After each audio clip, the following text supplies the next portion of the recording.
News 18 India. Karnataka के मंगलुरु के पास अरब सागर में फंसे 9 लोगों को कोस्ट गार्ड के जवानों ने बचा लिया है। नाव पर सवार ये सभी लोग टाउटे तूफान की वजह से समंदर में फंस गए, जिसका पता चलने के बाद फौरन समंदर में फंसे लोगों को निकालने के लिए रेस्क्यू ऑपरेशन चलाया गया। इसमें 5 लोगों को जहाज की मदद से और बाकी बचे 4 लोगों को नौसेना के हेलीकॉप्टर की मदद से बचा लिया गया है। All the 9 persons are lifted. They are safe and they are healthy. लेकिन इस तरह की कोई विपदा गुजरात में ना आए, जिसके लिए तैयारियां मुकम्मल कर ली गई है। वेरावल में हमारे सहयोगी जनक दवे मौजूद हैं। जनक, जहां आप मौजूद हैं, किस तरह के दावे सरकार की ओर से किए गए थे, किस तरह की आशंका व्यक्त की जा रही है और तैयारी कैसी?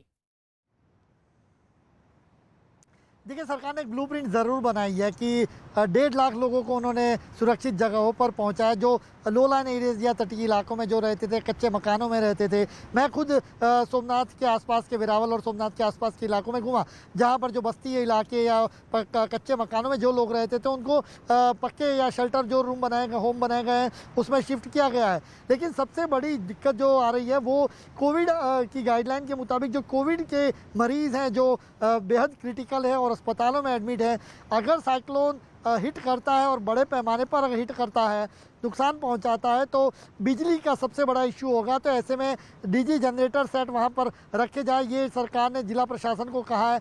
और अगर क्रिटिकल ज़्यादा है वे जो मरीज, तो उनको दूर के अस्पतालों में राजकोट या जामनगर या आसपास के इलाकों में कहीं पे ले जाया जाए। तो ये सबसे बड़ी दिक्कत है। और ऑक्सीजन का फ्लो वो कम नहीं होना चाहिए। उसके लिए जहाँ से ऑक्सीजन बन के यहाँ पर पहुँचता है अस्पतालों में, उनके लिए ग्रीन कॉरिडोर बनाने के लिए जिला प्रशासन को कहा गया। सरकार ने ब्लूप्रिंट बना दी है प्रशांत, लेकिन सालों में कई सालों बाद 1998 में ऐसा साइक्लोन आया था, उसके बाद अब जाके इतना सीवियर साइक्लोन आ रहा है। ऐसे में क्या ये रणनीति जो बनाई है कि वो सही, भगवान करे वो सही तरीके से बैठे, उनके कैलकुलेशन सही तरीके से बैठे, पर जिस तरीके से रफ्तार है, धड़कनें तेज है कि ये ज़्यादा नुकसान पहुंचा सकता है। क्योंकि ये एक दोहरी जंग है, एक तरफ तो कोरोना से जंग जारी है और उस दूसरी तरफ टाउटे तूफान से भी। लेकिन टाउटे तूफान पर ना सिर्फ कोस्ट गार्ड अपनी नजर बनाए हुए, बल्कि राज्य सरकार के डिजास्टर कंट्रोल रूम में भी इस चक्रवाती तूफान पर नजर रखी हुई है, क्योंकि यह तूफान लगातार ताकतवर होता चला जा रहा है, जिसकी वजह से समंदर में ऊंची ऊंची लहरें उठने लगी है। मुंबई और आसपास के इलाकों में तो भारी बारिश इस वक्त हो रही है। किस तरह के ताजा हाल है, हमारे सहयोगी अभिषेक बता रहे हैं। मुंबई सहित महाराष्ट्र में जिस तरीके से टाउटे तूफान गुजर रहा है, कहां कहां क्या सिचुएशन है, इसको जानने के लिए महाराष्ट्र मंत्रालय के भीतर स्टेट का एक डिजास्टर कंट्रोल रूम बनाया गया है, जहां पर तस्वीरें मैं आपको दिखाना चाह रहा हूं। ये पूरी तस्वीरें हैं, ये सीसीटीवी से मुंबई और आसपास के इलाके को कवर किया गया है। साथ ही साथ यहाँ साइक्लोन की एक्चुअल पोजीशन इस समय मुंबई के पास है और मुंबई से गुजरात की तरफ आगे बढ़ता हुआ दिखाई पड़ रहा है साइक्लोन। दूसरी तरफ यहाँ पर किन जगहों पर बारिश तेज हो रही है, साथ ही समंदर की लहरें किस तरीके से हैं और किन जगहों पर पेड़ या दूसरी क्षति हुई है, उन सारी चीज़ों की जानकारी यहाँ पर पल पल ली जा रही है। ये देखिए, ये गेटवे ऑफ इंडिया की तस्वीर है, जहाँ पर बारिश काफ़ी ज़्यादा है और समंदर की लहरें सीधे गेटवे ऑफ इंडिया तक पहुँच रही हैं।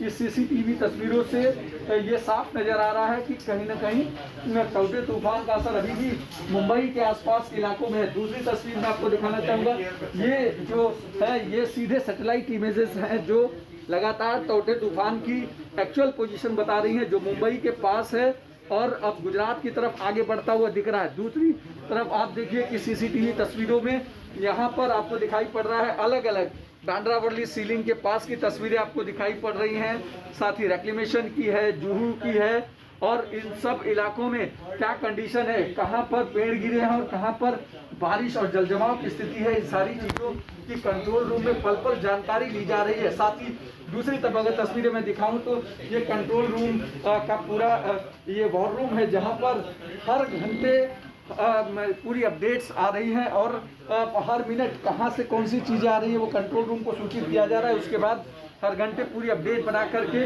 मिनिस्ट्री को भेजी जा रही है। यहाँ पर पल पल अपडेट्स के लिए हर विंडो को तलाशा जा रहा है, ताकि शहर के भीतर किसी भी तरीके की कोई इमरजेंसी बात ना हो, उसको ध्यान में रखते हुए पूरी जानकारी यहाँ पर रख रहे हैं। और टौटे तूफान इस समय मुंबई के पास से गुजर रहा है, इसलिए पूरे कंट्रोल रूम को फुली एक्टिव रखा गया है ताकि हर जानकारी सीधे मंत्रालय तक पहुंच पाए और इस पर तुरंत एक्शन हो सके। इसलिए डिजास्टर मैनेजमेंट ने पूरा का पूरा ये ऑपरेशन अपने हाथों में लिया हुआ है। कंट्रोल रूम से सीधे वो सीसीटीवी के जरिए वो पूरे शहर भर की स्थिति का जायजा ले रहे हैं। फिलहाल अभी की अपडेट जो है 4 लोग मिसिंग हैं, 1 की डेथ हुई है और 8 लोग इंजर्ड होने की बात सामने आई है।